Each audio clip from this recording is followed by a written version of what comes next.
አቋርጦ መሄድ ተገቢ አይደለም። እሱ እናቱን ሲያከብር ነው አክብሮ ያለ፣ እሱ አባቱን ሲያከብር ነው አክብሮ ያለ አይደለም። ወንበር ሲሰጣቸው አልቀመጥም ነው የሚል ከማን ተምረው? ድንግል ማርያምን ለክርስቶስ ለወልድ ለልጁ እናት እንድትሆን የመረጠ እግዚአብሔር አብ ያበሰራት እንደሚያድርባት እንደሚወለድባት የነገራት እንደውም ራሱ ቃል ነው። ድንግል ማርያምን አላመሰግንም የሚል ካለ አልጠራትም የሚል ካለ እሱ ከሰው መደብ የሚቆጠር አይደለም። የአምላኬ እናት እያለ ይጠራታል። ጽዮን ማለት አምባ፣ መጠጊያ፣ መሸሸጊያ ማለት ነው። ዮም ንወድሳ ለማርያም በእንተ ዘተወልደ እምኔሃ ከሷ ጌታ ተወልዷልና ዛሬ ማርያምን እናመስግናት። ቅዱስ ያሬድ በመዝሙሩ በድርሰቱ የተናገረው ቃል ነው።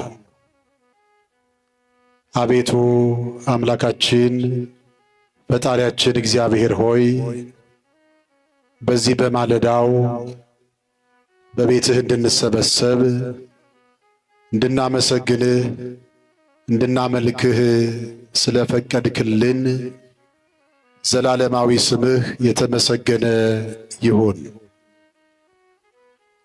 ክቡራን መምህራን፣ የደብራችን ዋና ጸሐፊ ሊቀ ስዩማን ዳንኤል ገብረ ሥላሴ፣ የደብራችን ዋና የስብከተ ወንጌል ኃላፊ መጋቤ ሐዲስ ብርሃነ ሕይወት፣ በዝማሬው ጸጋ እግዚአብሔርን የምታመሰግን ወንድማችን ሊቀ መዘምራን ቴዎድሮስ ዮሴፍ፣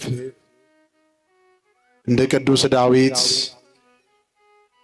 እንደ ዕዝራም በመሰንቆው የምታመሰግን ወንድማችን ፍቅረ ማርያም፣ ክቡራን ሊቃውንተ ቤተ ክርስቲያን፣ አይንተ እግዚአብሔር ካህናት፣ ላይካነ ምስጢር ዲያቆናት፣ በዚህ ቦታ ላይ እግዚአብሔር ለክብሩ የጠራችው የእግዚአብሔር ልጆች፣ የእመቤታችን የቅድስት ድንግል ማርያም ወዳጆች፣ በኃያሉ በገናናው አምላካችን በልዑል እግዚአብሔር ፍጹም ሰላም እንደምን አደራችሁ?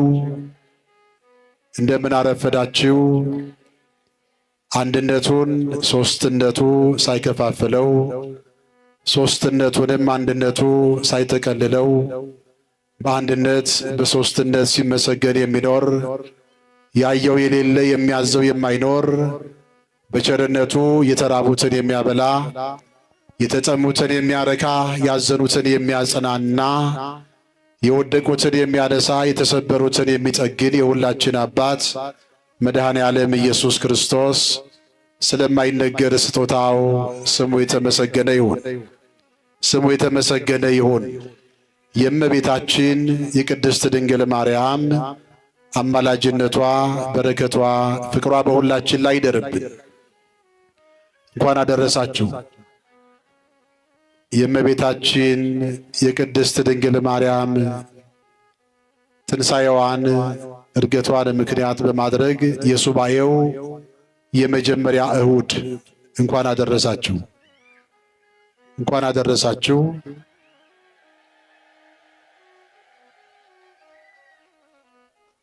እንዳንለቃችሁ ዝናብ ይመታችኋል ብለን ስለሆነ ነው እንጂ ትምህርቱን ተምረናል። በውዳሴ ማርያሙ ትርጓሜ በቅዳሴ ማርያሙ ሊቃውንቱ በደንብ አስተምረውናል። ግን አሁን ብንለቃችሁ ዝናብ ይመታችኋል አይደል? ስለዚህ እስኪያባራ ድንኳን ውስጥ ብትሆኑ አይሻልም? ለዛ ብለን ነው እንጂ በትምህርት ላይ ትምህርት ቢበዛ በርግጥ በጸጋ ላይ ጸጋ ይጨመርልናል። በመልካም ሥራ ላይ ሌላ መልካም ሥራ ብንጨምር እንዲሁ መባረኩም እየበዛልን ነው የሚሄደው። ቅዱስ ያሬድ ዛሬ በሌሊቱ በሊቃውንቱ ሲዘመር ያደረው ዮም ንወድሳ ለማርያም፣ ዛሬ ማርያምን እናመስግናት። እስቲ በሉ ሁላችሁም ዛሬ ማርያምን እናመስግናት። ከሷ ጌታችን መድኃኒታችን ኢየሱስ ክርስቶስ ተወልዷልና ስሟ የተመሰገነ ይሁን። ይህን ምስጋና ቅዱስ ያሬድና ቅዱስ ዳዊትም በመዝሙሩ በዛሬው ቅዳሴ ተባብረው ድንግል ማርያምን አመስግነዋታል። ከሷ የተወለደው ልጇም ዛሬ በተነበበው ወንጌል እናቱን አመስግነዋታል።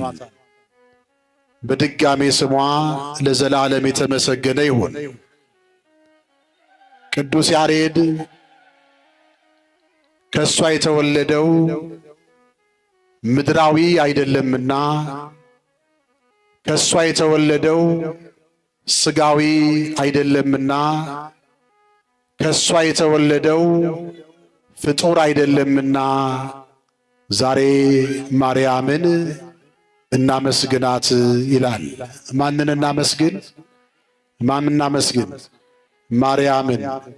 ቅዱስ ዳዊትም ልክ እንደ ቅዱስ ያሬድ በመዝሙሩ እምነ ጽዮን ይብል ሰብ ወብእሲ ተወልደ በውስቴታ ወውእቱ ልዑል ሳረራ፣ ሰው እናታችን ጽዮን ይላል። ሰው እናታችን ማርያም፣ እናታችን ጽዮን እያለ ይጠራታል። ምክንያቱም በውስጧ ሰው የሆነ አምላክ፣ አምላክ የሆነ ሰው ተወልዷልና እሱ ራሱ ልዑል እግዚአብሔር ልዑል ፈጣሪ ለእናትነት መርጧታልና ሰርቷታልና ፈጥሯታልና እያለ ቅዱስ ዳዊትም እመቤታችን ድንግል ማርያምን አመስግኗታል። ሰው እናታችን ጽዮን እያለ ይጠራታል። ማንን ነው? ማንን ነው? ንገሩኝ። እመቤታችን ቅድስት ድንግል ማርያምን። ድንግል ማርያምን እናቴ ብሎ የማይጠራ ድንግል ማርያምን የጌታዬ እናት ብሎ የማይጠራ ሰው አይደለም ማለት ነው። ምን አይደለም? ምን አይደለም? ሰው አይደለም። ምክንያቱም ቅዱስ ዳዊት ሰው የሆነ ሁሉ እናታችን ማርያም ብሎ ይጠራታል። እናታችን ጽዮን እያለ ይጠራታል። እሷን በዚህ መንገድ የማያመሰግንስ ካለ ምን አይደለም? ምን አይደለም ማለት ነው? ሰው አይደለም ማለት ነው። ክርስቲያን ማለት እንኳን እናቱ ድንግል ማርያምን ጠላቱን ይወዳል። እውነት ውሸት? ጌታ በወንጌል የሚወዷችሁን ብትወዱ ምን ዋጋ አለው? ይህንንማ አሕዛብም ያደርጋሉ። የሚጠሏችሁን ጠላቶቻችሁን ምን አድርጉ አለ? ምን አድርጉ አለ? ጠላቶቻችሁን ምን አድርጉ? ውደዱ። ጠላቱን የሚወድ ክርስቲያን የአባቱን ገዳይ ክርስቲያን ይወዳል። የእናቱንም ገዳይ ቢሆን ክርስቲያን ምን ያደርጋል? ይወዳል። የወንድሙን ገዳይም ቢሆን ክርስቲያን ምን ያደርጋል? ይወዳል። የዘመዱን ገዳይም ቢሆን ክርስቲያን ምን እንዲያደርግ ታዟል? እንዲወድ ታዟል። ገዳዩን የሚወድ ሰው ክርስቲያን እናቱ ድንግል ማርያምን ደግሞ የበለጠ ይወዳል ማለት ነው። ሰው ጠላቱን ከወደደ እንዴት ድንግል ማርያምን መውደድ ያቅተዋል? የሚያሳድደውን ከመረቀ እንዴት ድንግል ማርያምን መውደድ ያቅተዋል? ይሳነዋል። ስለዚህ ቅዱስ ዳዊት ሰው የተባለ ሁሉ እናታችን ማርያም እያለ ይጠራታል። ድንግል ማርያምን አላመሰግንም የሚል ካለ፣ አልጠራትም የሚል ካለ እሱ ከሰው መደብ የሚቆጠር አይደለም። ሰው ሆኖ ተፈጥሮ እንደ ሰው መኖር ያቃተው ነው። ሰው የተባለ ግን በእግዚአብሔር አምሳያ የተፈጠረ ሁሉ እመቤታችን ድንግል ማርያምን ጽዮን እናቴ እያለ ይጠራል።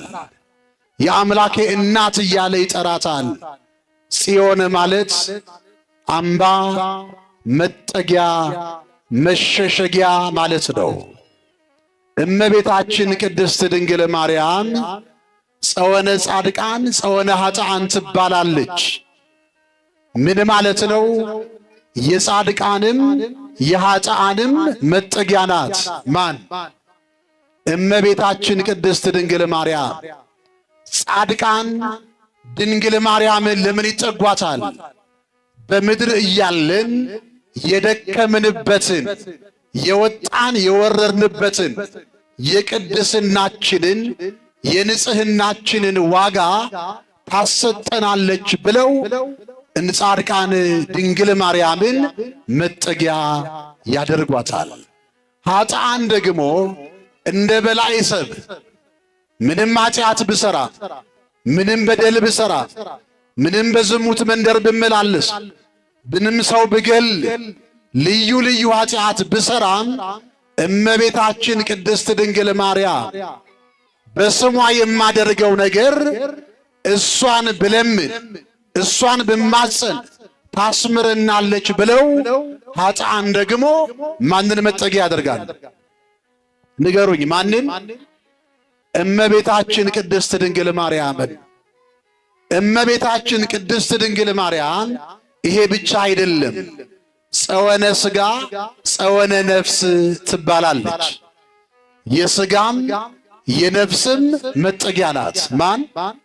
እመቤታችን ቅድስት ድንግል ማርያም። በነፍሳችን መንግሥተ ሰማያት መርታ የምታገባን እርሷ ስለሆነች፣ ወደ ገነት የምታስገባን እርሷ ስለሆነች፣ ለዚህ ነው ማርያም ማለት መርህ ለመንግሥተ ሰማያት፣ መንግሥተ ሰማያት እየመራች ነፍሳችንን የምታስገባ ስለሆነች የነፍሳችን መጠጊያ ናት እመቤታችን ድንግል ማርያም። የነፍሳችን መጠጊያ እንደሆነች ሁሉ ለሥጋችንም መጠጊያ ናት። ሥጋችን በምድር ላይ እንዳይጎሳቆል፣ እንዳይራብ፣ እንዳይጠማ፣ እንዳይታመም እመቤታችን ድንግል ማርያም ለሥጋችን ፈውስን፣ ለሚራበው ሥጋችን ምግብን፣ ለሚራበው ሥጋችን መጠጥን ይዛ የምትገኝ የምትመጣ ለሥጋችንም ጭምር እመቤታችን ምንድናት? ምንድናት? መጠጊያችን ናት። በሉ እስቲ ምንድናት? መጠጊያችን ናት። ለዚህ ነው ቅዱስ ዳዊት ሰው እናታችን ጽዮን እያለ ይጠራታል ማለት መጠጊያዬ ይላታል ማለት ነው። መሸሸጊያዬ ይላታል ማለት ነው። ብራብ የምታበይ ብጠማ የምታጠጣኝ የምጠጋባት በነፍስም በሥጋም እርሷ ናት እያለ ነው ቅዱስ ዳዊት ያመሰገናት። ምክንያቱም እሷ የወለደችው ሰማያዊውን አምላክ ዘላለማዊውን ፈጣሪ እግዚአብሔርን ወልዳለችና አለ። የቅዱስ ዳዊት በትንቢት መነጽርነት የተናገረውን ቃል በሐዲስ ኪዳን ክርስቶስ አጽድቆታል። የቅዱስ ዳዊት ቃል እናታችን ጽዮን እያለ ሰው ይጠራታል ያለውን ጌታ በመስቀል ተሰቅሎ ጎንበስ ሲል ወደ ታች እናቱ ድንግል ማርያም የሚወደው ደቀ መዝሙር ከመስቀሉ ስር ነበሩ። እንደ አባቱ እንደ ቅዱስ ዳዊት ቅዱስ ዳዊት የክርስቶስም አባት ተብሏል። የድንግል ማርያምም አባት ተብሏል። ድንግል ማርያም የዳዊት ልጅ ተብላለች። ክርስቶስም በለበሰው ሥጋ የዳዊት ልጅ ተብሎ ተጠርቷል። ልክ እንደ አባቱ እንደ ዳዊት ክርስቶስም በመስቀል ላይ ሆኖ ለሚወደው ደቀ መዝሙር ለቅዱስ ዮሐንስ እነኋት እናትህ ብሎ በቅዱስ ዮሐንስ አማካይነት ለሁላችን እናት ትሆናችሁ ብሎ መስቀል ላይ የተሰቀለው ጌታ የሰጠን ማንን ነው? ንገሩኝ። ማንን ነው? እመቤታችን ድንግል ማርያምን። ድንግል ማርያም እናቱን ደግሞ ምን አላት? ዮሐንስ ልጅ ይሁንሽ ማለት የዓለም ሁሉ ሕዝብ ልጆች እንዲሆኑሽ ሰጥቼሻለሁ አላት። ክብር ምስጋና ለስሙ ይሁን። አሁን እመቤታችን ቅድስት ድንግል ማርያምን ቅዱስ ያሬድ አመሰገናት፣ ቅዱስ ዳዊትም አመሰገናት። ኢየሱስ ክርስቶስ ደግሞ ዛሬ በተነበበው ወንጌል ላይ ቅዱስ ዳዊት ብቻ አመስግኖ አላበቃም። ቅዱስ ያሬድ ብቻ አመስግኖ አላበቃም። ምስጋናውን ሁሉ ጠቅልሎ የሚቀበለው ጌታ ደግሞ በማቴዎስ ወንጌል ምዕራፍ 12 ቁጥር 39 ጀምሮ ስናነብ ደግሞ ዛሬ በቅዳሴው ላይ የተነበበው ወንጌል እናቱን ኢየሱስ ክርስቶስ አመሰገናት። ምን አደረገ? አመሰገናት። ዛሬ የተነበበው ወንጌል 3 ክፍል አለው። አንደኛው ክፍል ስለ ነቢዩ ስለ ዮናስ የተነገረ ነው። ሁለተኛው ክፍል ደግሞ ኢትዮጵያዊቷ ንግሥት ስለ ንግሥት ሳባ የተነገረ ቃል ነው። ሦስተኛውና የመጨረሻው ክፍል ደግሞ ኢየሱስ ክርስቶስ ስለ እናቱ የተናገረበት መስመር ነው ያለው። ሁለቱን እንተውና ከሰዓታችን አኳያ ስለ ድንግል ማርያም ኢየሱስ ክርስቶስ የተናገረውን ቃል ብቻ እናነሳና ጥቂት እንነጋገራለን። እግዚአብሔር ከሁላችን ጋር ይሁን። ምንድነው የሚለው ቃሉ? ኢየሱስ ክርስቶስ እያስተማረ እያለ ይላል፣ መናገር ሲጀምር ይላል፣ ንግግር ሲጀምር ኢየሱስ ክርስቶስ አንድ ሰው ወደ ክርስቶስ መጣ። የዮሐንስ ወንጌል የማቴዎስ ወንጌል ምዕራፍ 12 ቁጥር 46 ላይ ገናም ለሕዝቡ ሲናገር ለሕዝቡ እያስተማረ እያለ የመንግሥትን ወንጌል እየሰበከ እያለ አንድ ሰው ወደ ክርስቶስ መጣና ምን አለ? እናትህና ወንድሞችህ ሊያነጋግሩህ በውጭ ቆመዋል አለው። አንድ ሰው ይላል እየሮጠ መጣና ክርስቶስ እያስተማረ እያለ የመንግሥትን ወንጌል እየሰበከ እያለ አጥንትን የሚያለመልመውን ሙታንን የሚያስነሳውን ዕውራን የሚያበራውን ይሄንን የክርስቶስ ወንጌል ቃል እያስተማረ እያለ ድንገት አንድ ሰው እየሮጠ መጣ ወደ ክርስቶስ። ድምፁንም ከፍ አድርጎ እናትህ ትፈልግሃለች አለው። ማን ትፈልግሃለች? ወንድሞችህም ይፈልጉሃል አለው። ክርስቶስ ምን አለ? እናቴ ማናት አለ። እስቲ ይህን ቃል ተናገሩ። እናቴ ማናት በሉ እስቲ። እናቴ ማናት በሉ እስቲ። እናቴ ማናት? ወንድሞቼስ እነማን ናቸው አለው። ቃሉ እንዲህ ይላል፣ እጁንም ወደ ደቀ መዛሙርቱ እያመለከተ እነሆ እናቴና ወንድሞቼ የሰማዩ አባቴን ፈቃድ የሚፈጽሙ እነሱ እናቴም ወንድሜም እህቶቼም ናቸው አለ። ለካ የእግዚአብሔር የክርስቶስ እናት መሆን እንችላለን፣ እህት መሆን እንችላለን፣ ወንድም መሆን ምን ካደረግን? የአባቱን ፈቃድ ንገሩኝ። የአባቱን ፈቃድ ከፈጸምን። ምንድነው ያለው ክርስቶስ? ለኔ እናት ሊሆን የሚገባው የአባቴን ፈቃድ የፈጸመ፣ ወንድም ሊሆን የሚገባው የአባቴን ፈቃድ ከፈጸመ። አያችሁ እግዚአብሔር እንዴት ወደሱ እንዳቀረበን። አምላኬ ብለን የምንጠራው ክርስቶስ ወንድሞቼ ይለናል፣ እህቶቼ ይለናል፣ እናቶቼ እያለ ይጠራናል። ከኛ የሚጠበቀው ምን ማድረግ ነው? የአባቱን ፈቃድ መፈጸም። አሁን ይህንን ቃል መናፍቃኑ ይይዙና ኢየሱስ ክርስቶስ እናቱ ድንግል ማርያምን አቃለላት ይላሉ። ምን ብሎ? እናት ትፈልግሃለች ሲባል እናቴ ማናት ብሎ አልተቀበለውም። ስለዚህ እናቱን አቃሏል ይላሉ። ክብር ምስጋና ይግባት ድንግል ማርያም። አሁን አንድ ነገር ልጠይቃችሁ። እናትና አባትህን አክብር ያለማን? ንገሩኝ። እናትና አባትህን አክብር ያለማን ነው?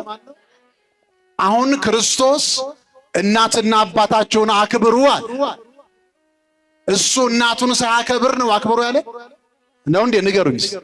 እሱ አባቱን ሳያከብር ነው አክብሩ ያለ አይደለም። የሚሳሳቱ ሰዎች እንደሚናገሩት አይደለም። አሁን ይሄ እናቱን አቃሏል ካሉ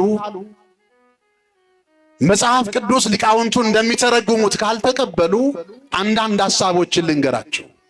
በመጽሐፍ ቅዱስ ላይ በማርቆስ ወንጌል ምዕራፍ 10 ቁጥር 17 አንድ ሰው ወደ ክርስቶስ መጣና ቸር መምህር ሆይ የዘላለምን ሕይወት እንድወርስ ምን ላድርግ አለው። ምን አለ ክርስቶስ? ስለምን ቸር ትለኛለህ? ከአንዱ ከእግዚአብሔር በቀር ቸር የለም አለው። ክርስቶስ ቸር አምላክ ነው አይደለም? ነው አይደለም? እንዲህ ስላለ አሁን ክርስቶስ አይ ቸር አምላክ ሊባል አይችልም ማለት አለብን ነው? ንገሩኝ። ታዲያ ለምን እንደዚህ አለ ነው ጥያቄው። መልሱ ሊሆን የሚችለው ቸር መምህር ሆይ ብለው አንተም ቸር ነህ ይለኛል። ጸሐፍት ፈሪሳውያን አመስግነው ምስጋናን መቀበል ይፈልጋል፣ ከንቱ ውዳሴን ይፈልጋል። ስለዚህ እኔ ቸር ብዬ ባመሰግነው በከንቱ ውዳሴ ብጠልፈው አንተም ቸር ነህ ይለኛል። ክርስቶስ ግን አመጣጡን ስላወቀ የልቡን ሐሳብ ስለተረዳ ቸር ልባል አይገባኝም አለው። አንድ መምህር፣ አንድ የእግዚአብሔርን ቃል የሚያስተምር ሰው አንተ ታላቅ ሰው ነህ ቢባል አይደለሁም ብሎ በትህትና ራሱን ዝቅ ማድረግ እንዳለበት ማን ነው ያስተማረን? ማን ነው ያስተማረን? አዎ መምህር አትባሉ። ሊቃውንት እኮ ራሳቸውን ደብቀው ነው ተምርሃል ሲባሉ አልተማርኩም ነው የሚሉት። ሊቀ ሊቃውንት ሲባሉ አይገባኝም ነው የሚሉት። ወንበር ሲሰጣቸው አልንቀመጥም ነው የሚሉት። ከማን ተምረው? ከክርስቶስ። የመጣውን ሰው ሊያሳፍር ለመምህራን ደግሞ አብነት ሊሆን ክርስቶስ ቸር ልባል አይገባኝም ብሎ መለሰለት። ግን ቸር አምላክ ነው አይደለም? ስንቱ የተራበውን ያበላ፣ የተጠማውን ያጠጣ፣ ያም ይቅር ዓለምን ከሞት ወደ ሕይወት የመለሰ የሲኦልን መዝጊያ የሰበረ ቸር አምላክ ነው አይደለም? ቸር አምላክ ነው። ሌላ ምሳሌ ልንገራቸው። የሉቃስ ወንጌል ምዕራፍ 1 ቁጥር 27 ላይ አንድ ሴት መጣችና ወደ ክርስቶስ ጌታ ሆይ አለችው፣ የተሸከመች ማህፀን አለችው፣ የጠባሃቸው ጡቶች በማህፀኗ የተሸከመች ጡቷን ያጠባችህ ብፁዕ ነች፣ ብፁዓን ናቸው አለ። አሁን ይቺ ሴት የጠባሃቸው ጡቶች ምን ያህል ብፁዓን ናቸው? የተሸከመች ማህፀን የተቀደሰች ናት። አሁን ክርስቶስ ምን አላት? አሁን ክርስቶስ የጠባው ጡት የማንን ነው? የማንን ነው? የእመቤታችን። በማህፀን የተሸከመችው ማናት?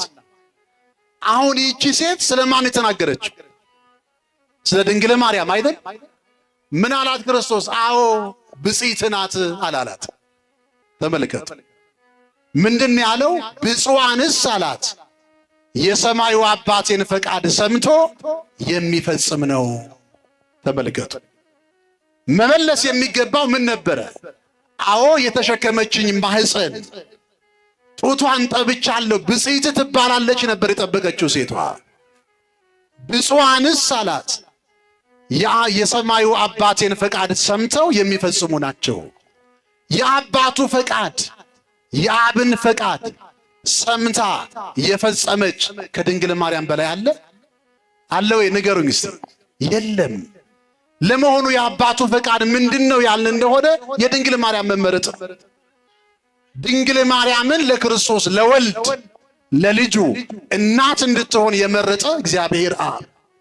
አባ ሕርያቆስ በአማን ነጸረ እግዚአብሔር አብ ምስራቀ ወምዕራበ ሰሜነ ወደቡበ ወውስተ ኩሉ አጽናፍ አስተንፈሰ ዋጼነወ ወይረከበ ዘከማኪ። እግዚአብሔር አብ በሰማይ ሆኖ ምስራቅንና ምዕራብን ሰሜንንና ደቡብን ዳርቻዎችን ሁሉ በእውነት ተመለከተ፣ ተነፈሰ፣ አሻተተም፣ እንዳንቺ ያለ አላገኘም አላት። ክብር ምስጋና ለስሙ ይሁን። የአባቱ ፈቃድ የድንግል ማርያም መመረጥ ነው። የአባቱን ፈቃድ በመፈጸም ደግሞ ድንግል ማርያምን የሚስተካከላት የለም። በተዘዋዋሪ ያመሰገነው እናቱን ነው። አሁን እቺ ሴት ግን በከንቱ ውዳሴ ተጠልፋ ክርስቶስንም እንደ ሰው አይታ በከንቱ ውዳሴ ለመጥለፍ አንተ የጠባሃቸው ያጠባች ጡት የተሸከመች ማህፀን ብፅዕት ናት። አዎ ብፁዓንስ የአባቴን ፈቃድ የአባቴን ቃል ሰምተው የሚፈጽሙ ናቸው ብሎ እሷ በፈለገችው መንገድ ስላልመለሰላት እመቤታችን ድንግል ማርያም ብፅዕት አትባልም ማለት ነው? ንገሩኝ። አትባልም ማለት ነው ወይ? ማህፀኗን 9 ወር ከ5 ቀን ዙፋን አድርጎ የነገሰባት ማን ነው? ልጇ ኢየሱስ ክርስቶስ ነው። ብፅዕት እንደምትባልማ በገብርኤል አስመስክሯል ልጇ ኢየሱስ ክርስቶስ። ቅድስት እንደምትባል ከሴቶች ተለይታ የተባረከች እንደምትባል እንደውም ድንግል ማርያምን ያበሰራት ማን ነው? ንገሩኝ። ማን ነው? ማን ያበሰራት? ቅዱስ ገብርኤል። ቅዱስ ያሬድ ምን ይላል? ክብሯን ከፍ ሲያደርገው ያበሰራት ራሷ ልጇ ነው። ማን ያበሰራት? ንገሩኝ። ልጇ ቃል ኢየሱስ ክርስቶስ ነው። ቃል በቃሉ ተናገራ ነው ያለው ቅዱስ ያሬድ። አንድ ጊዜ በገብርኤል አምሳል መጥቶ ያበሰራት እንደሚያድርባት እንደሚወለድባት የነገራት እንደውም ራሱ ቃል ነው። ግን በማን አምሳል መጥቶ ነገራት? ንገሩኝ። በማን አምሳል? በገብርኤል አምሳል። ምክንያቱም ንጉሥ ባለበት ሰራዊት አለ። ንጉሡ እግዚአብሔር ባለበት ሰራዊቶች ስላሉ ነው። ሙሴን በዚያ በቁጥቋጦ ውስጥ መጽሐፉ ምንድነው የሚለው? ኦሪት ዘጸአት ምዕራፍ 3ን ስናነብ አንድ ጊዜ እግዚአብሔር አነጋገረው ይላል፣ አንድ ጊዜ ደግሞ መልአክ አነጋገረው ይላል። ተመልከቱ። መልአኩም ቢያናገረው መልእክተኛ ነው፣ እግዚአብሔርም ቢያናገረው ንጉሥ ነው። እንደውም በዚያ በቁጥቋጦ ውስጥ ሙሴን ያናገረው ኢየሱስ ክርስቶስ ነው። መልአክ ብሎ ቢናገር ክርስቶስ ራሱ መልእክተኛ ነው። ከማን ተልኮ መጥቷል? ራሱ ሲናገር ከአባቴ ተልኬ መጥቻለዋል። ስለዚህ ድንግል ማርያምን በገብርኤል አምሳል ያብስራት እንጂ ቃሉን ግን የተናገረው ራሱ ኢየሱስ ክርስቶስ ነው። ክብሯን በዚህ መልኩ ነው ከፍ ያደረጋት። ስለዚህ እመቤታችን ብፅዕት አትባልም ማለት ሳይሆን ብፅዕት ቅድስት ንጽሕት ናት እመቤታችን ድንግል ማርያም። አንድ ምሳሌ ልጨምርላችሁ የመጨረሻ ማቴዎስ ወንጌል ምዕራፍ 10 ቁጥር 34 ላይ እነዚህን ምሳሌዎች ያመጣሁት ለምንድን ነው? እናቴ ማናት ብሎ እናቱን አቃሏል ስላሉ ነው። አላቃለለም። ለምን እንዳለ መጨረሻ ላይ እናያለን። በዚህ በማቴዎስ ወንጌል ምዕራፍ 10 ቁጥር 34 ላይ ክርስቶስ ምን አለ? እኔ በምድር ላይ ሰላምን ለማምጣት እንዳይመስላችሁ ሰይፍን እንጂ አለ። አሁን ዝም ብላችሁ ስታዩት ክርስቶስ በምድር ላይ ይዞ የመጣው ሰላምን ሳይሆን ምንድነው ይላል ቃሉ? ምንድነው? እውነት ክርስቶስ ሰይፍ ነው ይዞ የመጣው? ሰው ሊጨርስ ነው የመጣው? እስቲ ንገሩኝ። ይሄን ቃል ዝም ብለን አንብበን ለምን ይሄንን አለ ብለን መጠየቅ ያስፈልጋል። እንደውም ቀጥሎ ምንድነው የሚለው? አባትን ከልጁ ሴት ልጅንም ከእናቷ ልለያይ መጥቻለሁ፣ ምራትንም ከአማቷ ልለያይ መጥቻለሁ አለ። አሁን እዚህ ጋር ስናየው ክርስቶስ የሰላም አምላክ ነው አይደለም? ሰላሜ አሐድግ ለክሙ፣ ሰላሜን እተውላችኋለሁ፣ እሰጣችኋለሁ። እኔ የምሰጣችሁ ሰላም ዓለም እንደሚሰጥ አይደለም አለ። የአባቴን ሰላም እሰጣችኋለሁ። የሰላም አምላክ ነው ክርስቶስ። በተዘጋ ቤት ገብቶ ደቀ መዛሙርቱን ሰላም ለኩልክሙ ያላቸው እሱ እኮ ነው።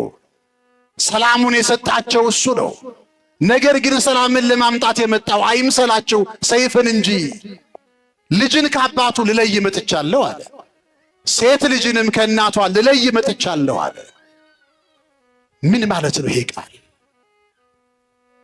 ክርስቶስ ሰላምን ካላመጣ ምንድነው ሰይፉ? አባትና ልጅን ሊለይን የመጣው ንገሩኝ። ሊለይን የመጣው ሴት ልጅን ከእናት ሊለይን የመጣው መጽሐፍ ቅዱስ ከፍታችሁ ስታነቡ እናትና ልጅን አጣላ ክርስቶስ ሲባል አይታችኋል? እንደው አንብባችኋል? ልጅን ከአባቱ ለይቷል ሲባል አንብባችኋል? የለም። ለምን ይሄን ቃል ተናገረ ነው? ይሄን ያነሳሁት ለምንድን ነው?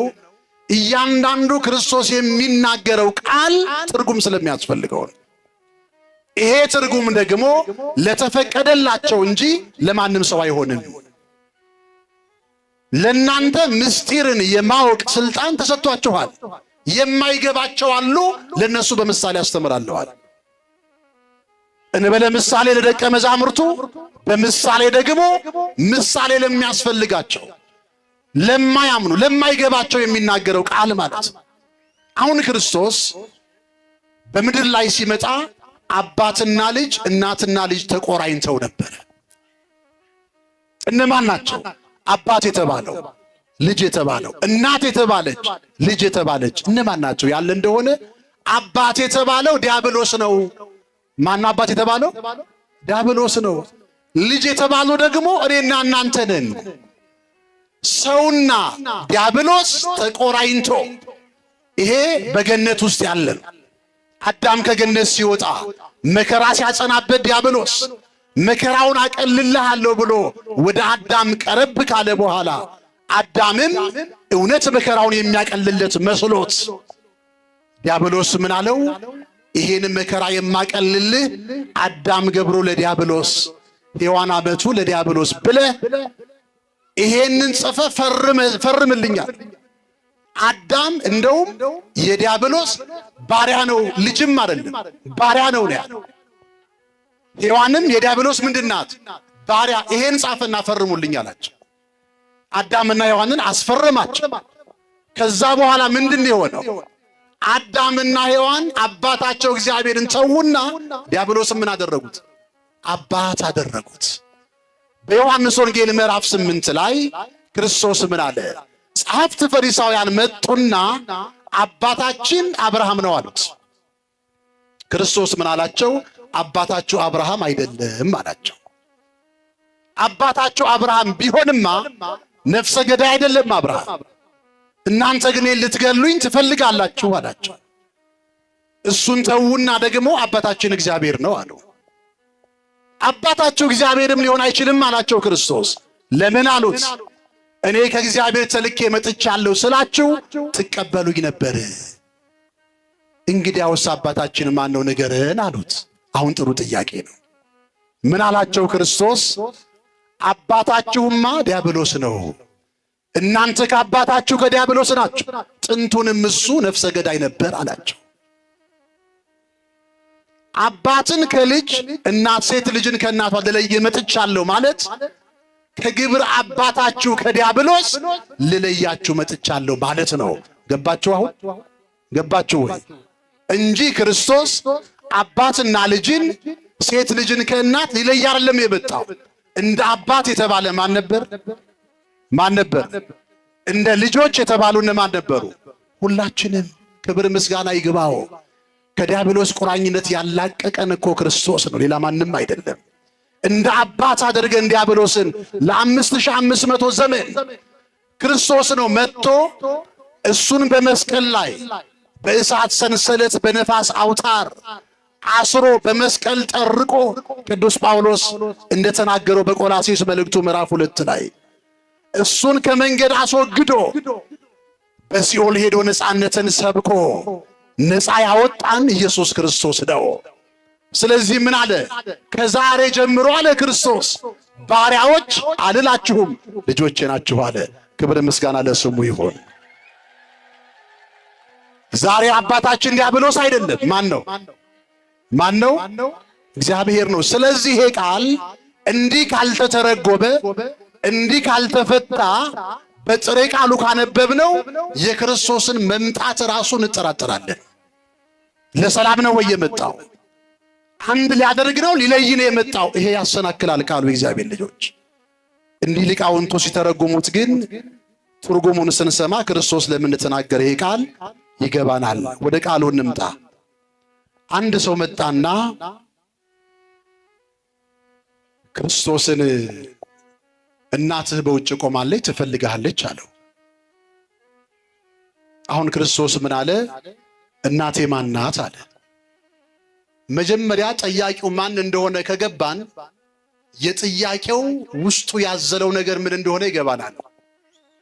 ጠያቂው ማን ይመስላችኋል? ዲያብሎስ ብለዋል እናታችን። አሁን ወደ ክርስቶስ መጥቶ እናትህ ውጭ ቆማለች ትፈልጋለች ያለው ማን? ሰው ነው። ዲያብሎስ አድሮበት ሊሆን ይችላል፣ ግን ሰው ነው። ማን ይመስላችኋል? እሺ ማንነቱን ለማወቅ አንድ ነገር ልንገራችሁ። ከደቀ መዛሙርቱ ከ12 ደቀ መዛሙርት መካከል ማን ሊሆን ይችላል? አሁን ይገባቸዋል መቼ ማን ሊሆን ይችላል? ስሙን አልጠቀሰም እዚህ ላይ። በትርጓሜው ላይ ግን ሊቃውንቱ አስቀምጠውታል። ማን ነው እሱ? ጴጥሮስ ይሆናል? የፈረደበት ይሁዳ ነው አይደል? ይሁዳ ብሎ ግን ለልጁ ስም ያወጣ ሰው አለ አለው? የነገሩኝ እኔ አሁን ልጅ በወልድ ይሁዳ ብዬ ባወጣለት ችግር አለው? ይሁዳ ማለት ምን ማለት ነው? ታማኝ ማለት እኮ ነው። ስለ ልጄን ታማኝ ብዬ ይሁዳ ብሎ ችግር አለው? አሁን ከስሙ ነው ከግብሩ ነው ችግሩ? ንገሩኝ። ከግብሩ እኮ ነው። ስሙማ ጥሩ እኮ ነው። ይሁዳ የሚለው ስም ብታወጡ ጥሩ ነው ልጆቻችሁ። መቼም እንደዚህ ብሎ የሚያወጣ ሰው የለም። ይሁዳ ብሎ የሚጠራ ሰው። ይሄ ሰው ጌታውን ሸጧል? አምላኩን ሸጧል ወይስ ቤተሰቦቹን ሸጦ ነው? እንዴት ይህን ስም አወጡለት ነው የሚባል? ከስተርጉም እንኳን ታወቀ። ይሄ ሰው ማን ነው አላችሁ? ይሁዳ ብላችኋል። ትክክል ነው። መተርጉማኑ የሚያስቀምጡት ትርጓሜው ላይ ይሁዳ ነው ይላል። ሮጦ መጣና ምን አለው ክርስቶስን? እናትህ ውጭ ቆማለች ትፈልግሃለች፣ ወንድሞችም ይፈልጉሃል። ስለዚህ ትምህርቱን አቋርጥና ወደ እናትህ ሂድ ነው አይደል ጥያቄው? ክርስቶስ ምን አለው? እናቴ ማናት? ወንድሞቼስ እነማን ናቸው አለ። ለምንድን ነው እንዲህ አለው ክርስቶስ? የመጀመሪያው አብነት ለመሆን ነው፣ ምሳሌ ለመሆን ነው። ለነማን ነው አብነት የሚሆነው? ለነማን ነው ምሳሌ የሚሆነው? ከሱ በኋላ ዓለምን ዞረው ለሚያስተምሩ ለደቀ መዛሙርቱ፣ ከደቀ መዛሙርቱ በኋላ ዓለምን ዞረው ለሚያስተምሩ ሐዋርያውያን አበው፣ ከነሱ በኋላ ደግሞ ዓለምን ዞረው ለሚያስተምሩ ለሊቃውንቱ ምሳሌ ሲሆን እናቴ ማናት? እስቴን ቃል ተናገሩ። እናቴ በሉ። ማናት? ምን አለ ክርስቶስ? በዮሐንስ ወንጌል ምዕራፍ 13 ቁጥር 15 ላይ እኔ ለእናንተ እንዳደረግኩ አለ እግራቸውን ካጠበ በኋላ የደቀ መዛሙርቱ እኔ ለእናንተ እንዳደረግ እናንተ ደግሞ ታደርጉ ዘንድ ምሳሌ ትችላችኋለሁ አለ። ምን ትችላችኋለሁ? ምን ማለቱ ነው? እናንተም እንደኔው እግር ምን አድርጉ ነው? እጠቡ። ለዚህ ነው በጸሎተ ሐሙስ ካህናቱ ተንበረክከው የእናንተን እግር የሚያጥቡት። ማን ስላስተማራቸው? ማን ስላስተማራቸው? ክርስቶስ። ቅዱስ ጴጥሮስም በአንደኛ ጴጥሮስ ምዕራፍ 2 ቁጥር 21 ላይ ክርስቶስ ደግሞ አለ ፍለጋውን ትከተሉ ዘንድ ምሳሌ ትቶላችሁ ስለ እናንተ መከራን ተቀብሏልና አለ። ምን ትቶላችሁ? ምን ትቶላችሁ?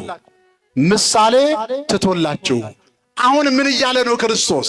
እናቴ ማን ናት ያለው? እያስተማረ ነው። እንደው በእኔ ምሳሌ ልንገራችሁ። አሁን ቃለ እግዚአብሔር እያስተማርኩ ነው አይደል?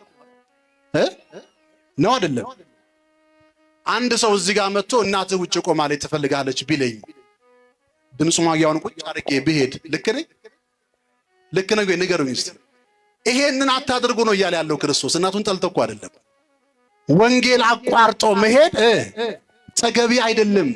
ነገም ደቀ መዛሙርቱ ምን ያደርጋሉ ማለት ነው? ወንጌል እያስተማሩ እናትህ ውጭ ቆማለች ትጠብቅሃለች ቢባሉ አቋርጦ ምን ሊያደርጉ ነው? እኔ አንድ ቃል ልንገራችሁ። ካህኑ በቅዳሴ ላይ ማለት ነው አሃዱ አብ ብሎ ቅዳሴ ገብቶ እየቀደሰ እያለ እናትህ ሞታለች ቢባል አቋርጦ አይሄድም። ይሄዳል?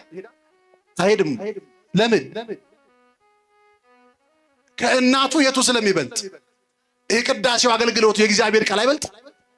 መለኮት የሚረብበት ስጋውና ደግሞ የሚቀየር ይሄን ጸሎት ትቶ እናትህ ሞታለች ቢባል ይሄዳል? አይሄድም። መርጌታው ማህሌት እየቆመ እናትህ ሞታለች ውጭ ትፈልግሃለች ቢባል አቋርጦ ማየቱን ሊሄድ ነው? አይሄድም። ሰዓታት እየቆሙ ካህናቱ እናትህ ትፈልግሃለች ቢባሉ ሊሄዱ ነው? እንዲህ አታድርጉ ነው። ለምን? ከእናት የቱ ይበልጣል? ይሄ ቃሉ የሚተላለፈው ስንት ሕዝብ እየዳነ ነው በቃሉ። ስለዚህ ክርስቶስ ወንጌልን አቋርጦ መሄድ ተገቢ አይደለም። ቀዳማዊ ኃይለ ሥላሴ ምን አደረጉ ይባላል? ተማሪዎችን ሊጎበኙ ሲሄዱ አጋጣሚ ተማሪዎች ምሳ እየበሉ ነበር እና ያ ሁሉ ተማሪ ብድግ ብሎ ኃይለ ሥላሴን ሲቀበል አንድ ተማሪ ግን ዝም ብሎ ቁጭ ብሎ ይበላል። ኃይለ ሥላሴ አዩትና መቼም ሲለይ አንድ ሰው ከህዝቡ መካከል ምንድነው ምክንያቱ የሚለው መጠየቅ ይገባልና ቁጭ ብሎ የሚበላውን ተማሪ ምን ነው አንተ ይሄ ሁሉ ተማሪ ተነስቶ ክብር ሲሰጠኝ አንተ እንዴት ብትንቀኝ ነው ቁጭ ያልከው ያውም እየበላ ሲሉት አይ እናትና አባቴ ገበታ ንጉሥ ነው ብለው አስተምረውኛል። ምን አሉ ቀዳማዊ ኃይለ ሥላሴ? እናትና አባትህ ትልቅ አዋቂዎች ናቸው፣ በርታ በዚሁ ቀጥል ብለው ትሄዱ ይባላል። እንኳን አይደለም ቃለ እግዚአብሔር ምግብ አቋርጦ መነሳት ይገባል። ተመልከቱ፣ ምግቡ እንኳን ምንድነው? ንጉሥ ነው፣ ክብር ነው፣ ከእርሶ ይበልጣል እያላቸው እኮ ነው። ንጉሱም አልተሟገቱም፣ አምነው። አንድ ምሳሌ፣ አንድ ባህታዊ ገዳም የገባ ባህታዊ ዓለምን ንቆ ይሄ ዓለም በቃኝ ብሎ ገዳም የገባ ባህታዊ እናት ተፈልጋለች ቢባል ብሕትናውን ትቶ ሊወጣ ነው? ከገዳም ሊወጣ ነው? ይንገሩኝ። የበቁ አባቶች እናት የላቸው? ለነሱም አብነት ሲሆን እኮ ነው ክርስቶስ። ምሳሌ ከምንናችሁ በኋላ ዓለም በቃኝ ካላችሁ በኋላ የእናት ፍቅር ይዟችሁ ወደ ዓለም እንዳትመለሱ ሲል ነው ክርስቶስ። አንድ የበቃ አባት አለ፣ አባ አርክሌድስ የተባለ በዚህ በስንክሳር መጽሐፍ ላይ የተመዘገበ ነው ታሪኩ። ወላጅ አባትና እናት አሉት። አባቱ በልጅነቱ ስለሞተ ያሳደገችው እናት ነበረች። እናት ስታሳድግ ሃይማኖትን አስተምራ ስለ እግዚአብሔር ነግራ ስለ ክርስትናው በደንብ አስረድታ፣ እንደውም እናት ያሳደገችው ልጅ ጥሩ ስነ ምግባር ይኖረዋል ይባላል። እናቶች እግዚአብሔር ያኖራቸው፣ አሜን በሉ። ሴት ያሳደገችው ልጅ መልካም ነው ይሆናል። ለምን? ወንድ ውጭ ውጭውን ነው ብዙ ጊዜ።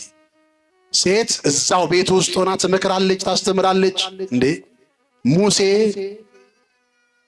ከፈርዖን ቤት ከቤተ መንግስቱ ጮማና ጠጅ ይልቅ ከእግዚአብሔር ሕዝብ ጋር መከራ መቀበልን መረጠ ይላል። ማን ያሳደገው? ሙሴ።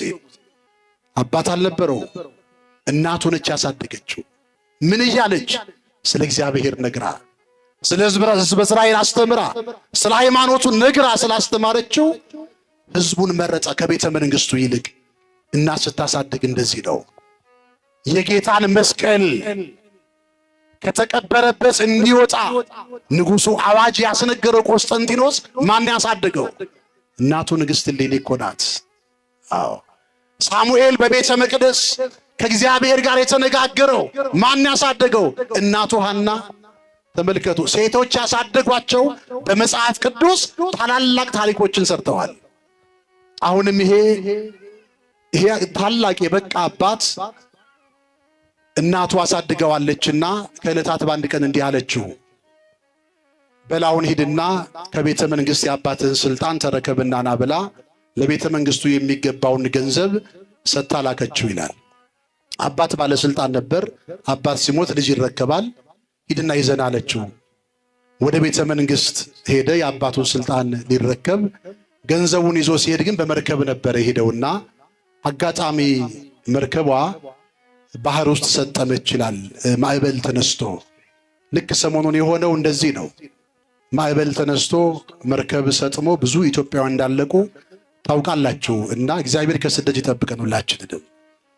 እና መርከቧ ተገልብጣ ብዙ ሰዎች ሲያልቁ አጋጣሚ አንድ እንጨት ላይ ተንሳፎ ያችን እንጨት ይዞ ከባህሩ ዳር ላይ ሲደርስ ወደ የብሱ ሲወጣ ባህር ውስጥ ከገቡት አንድ በጣም ሆዱ ሰውነቱ ሁሉ አብጦ ሞቶ ባህሩ ዳር ላይ የተፋው አንድ ሰው ያይና ይመለከትና ለዚህችው ነው በቃ የምንኖረው በዚህ ዓለም ላይ እንዲች በዚህ በሰከንድ ውስጥ እንዲመቀየር ለካለ። አብሮ መርከብ ውስጥ የተጓዘው ጓደኛው ሰውነቱ ተነፋፍቶ በዚያች ደንቅ ደቂቃ ውስጥ ባህሩ ሲተፋው አየና እንዲህማ ከሆነ አለ፣ በዚህ ደቂቃ ውስጥ እንዲህ አይነት መከራ ካለ፣ እንዲህ አይነት ሞት ካለ እኔ በፍጹም ወደ እናቴ አልመለስም አለና ወደ ሶሪያ ሀገር በሶሪያ ውስጥ የሚገኝ አንድ ገዳም ውስጥ ገብቶ ያንን ብሩን የሰብናቱ የሰጠችውን ላበምኔቱ ሰጥቶ እኔ መንኩሼ በዚህ በገዳም መኖር እፈልጋለሁ፣ ወደ እናቴ መመለስ አልፈልግም፣ ወደ ዘመዶቼ መመለስ አልፈልግም ብሎ ያም ባይሆን ከሚመጡ እንግዶች ስለ ልጄ ልሰማ እችላለሁ ብላ እቤት ሰርታ እንግዶች ስትቀበል እንግዶች በቤቷ ሞልተው ሲነጋገሩ ትሰማለች። አንድ የበቁ አባት በዚህ ገዳም ውስጥ በሶሪያ አንድ ገዳም ትንሽ ገዳም ውስጥ በጣም የበቁ አባት ናቸው። ዕውራን ያበራሉ፣ ድውያን ይፈውሳሉ፣ ሙት ያስነሳሉ። መልኩ ደግሞ ሲያምር እየተባለ ሲነገር የልጇን መልክ ሳሉላት። ይሄማ ልጄ ይሆናል አለችና ጠየቀቻቸው። የት ነው ያለው ስትላቸው እዚህ በሶሪያ በጣም ጫካ ውስጥ ጠባብ መንገድ ያላት ገዳም ውስጥ ነው ያለው ሲሏት በቀጥታ ወደዚያ ገዳም ሄደችና ገዳሙ ጫፍ ላይ ደርሳ ደብዳቤ ጽፋ ለልጇ ልጄ ሆይ እናትህ ነኝ፣ ጠፍተህብኝ እስከ ዛሬ ምርር ብዬ ሳልቅስ ኖሬያለሁ፣ እስከ ዛሬም እምባዬ አልተቋረጠምና እባክህ ልጄ አንድ ጊዜ ፊትህን ልየው ብላ ለልጇ ደብዳቤ ጻፈች። ያ አባት በእግዚአብሔር ፊት ምን ቃል ገብቷል መሰላችሁ? የሴት ዓይን ላላይ ብሎ በእግዚአብሔር ፊት በመሐላ ቃል ገብቷል። የማን ዓይን? የማን ዓይን? በፍጹም በቃ ከሴት ጋር ላለመገናኘት፣ የሴት ዓይን ላለማየት በእግዚአብሔር ፊት ምሎ ነው ገዳም ውስጥ የገባው። ደብዳቤውን ሲያየው ለእናቱ ምን ብሎ ጻፈላት? እናቴ ሆይ እኔ ልጅሽ በዚህ ገዳም ውስጥ አለሁ፣ ብታይን ደስ ይለኛል፣ ግን በእግዚአብሔር ፊት የገባሁትን ቃል በፍጹም አልክድም፣ ወደኋላም አልመልስም። ስለዚህ እናቴ ሆይ እኔ ፊቴን ማየት አትችይም፣ እኔም አንቺን ማየት አልችልም ብሎ ደብዳቤ ጻፈላት። መልሳ እናት የጻፈችው ደብዳቤ ምንድን ነው? ልጄ ሆይ አለች፣ የማትቀበለኝ ከሆነ እዚህ ከጫካ ውስጥ ዱር ውስጥ አንድ ውስጥ እገባለሁኝ፣ የአውሬ መጫወቻ ሆናለሁ፣ አንተም ስታዝን ትኖራለህ አለችው። ደብዳቤውን ካነበበ በኋላ ምን ትዝ አለው ይላል? የጌታ ቃል ትዝ አለው። ምን የሚለው? እናቴ ማናት? የሚለው ቃል ትዝ አለው። ስለዚህ ጌታ ቃሉን አቋርጦ ሄደ ወደ እናቱ ወይስ ደግሞ ቃሉን ዝም ብሎ አስተማረ? አልሄደም ወደ እናቱ፣ ቃሉን አስተማረ። ስለዚህ እኔም ዓለምን ትቼ ገዳም የገባሁት ከእናቴ ይበልጥብኛል ብዬ ነው። ምን አለ? ወደ እግዚአብሔር ቀና ብሎ እንባውን እያፈሰሰ አምላክ እግዚአብሔር ሆይ አሁን ይሄ ደብዳቤ በጣም ከባድ ደብዳቤ ነው፣ ልቋቋመው አልቻልኩም። ስለዚህ ከዚህ በኋላ መኖር ስለማልፈልግ እባክህ ነፍሴን ከሥጋ ይለያት ብሎ ወደ አምላኩ ጸለየ። በረኛውን ጠራና ዘበኛውን እናቴን ግቢ በሏት አለ። እናት ስትገባ የበቃ አባት ነውና እንደሚሞትም ታይቶት ነበርና ሞቷል፣ ነፍሱ ከሥጋው ተለይቷል። ማን ሲገባ? እናት ስትገባ። በሕይወት ሳይሆን ያገኘችው በምንድን ነው? በሞት። በሕይወት እያለው የሴት ዓይን አታሳየኝ ብሎ ቃል ገብቶ ስለነበረ ማለት ነው። እናትም እግዚአብሔር ሆይ ልጅን ወስደህ እኔን እንዳትለየኝ እባክህ የኔንም ነፍስ ለያት ብላ እሷም ወደ ፈጣሪዋ ለመነች፣ አለቀሰች። እሷም እዛው ሞተች። ለያይተው ሊቀብሯቸው ሲሉ የዛ የበቃ አባት በድኑ አንደበት አውጥቶ ምንድነው ያለው? ጌታ እግዚአብሔር ሆይ እናንተ እዚህ የምትቀብሩን ሰዎች ሆይ እናትና እኔን እንዳትለያዩ አንድ ላይ አብራችሁ ቀበሩኛል። ይሄን ተናግሮ ተመልሶ ሞተ። አንድ ላይ ቀበሯቸው ይላል። አሁን ይሄ ባህታዊ ገዳሙን ጥሎ ቢወጣ ኖሮ ክርስቶስ አብነት ስለሆነው ማለት ማናት እናቴ ስላለ ምን አለ? በወንጌል በሉቃስ ወንጌል ላይ ለኔ ሲል አባቱን ወይም እናቱን ያልተወሰው ለኔ ሊሆን አይገባውም፣ ይሄን ቃል ከምሽር ብሎ ነው። ስለዚህ ጌታ እናቴ ማናት ብሎ የተናገረው አብነት ለመሆን ነው፣ ምሳሌ ለመሆን ነው። ለማን? ለደቀ መዛሙርቱ። እንዲህ ይላል ቃሉ፣ ማንም ወደ እኔ የሚመጣ ቢኖር አባቱን፣ እናቱን፣ ሚስቱን፣ ልጆቹን፣ ወንድሞቹን፣ እህቶቹን የራሱን ሕይወት እንኳን ሳይቀር ባይጠላ ደቀ መዝሙሬ ሊሆን አይገባም።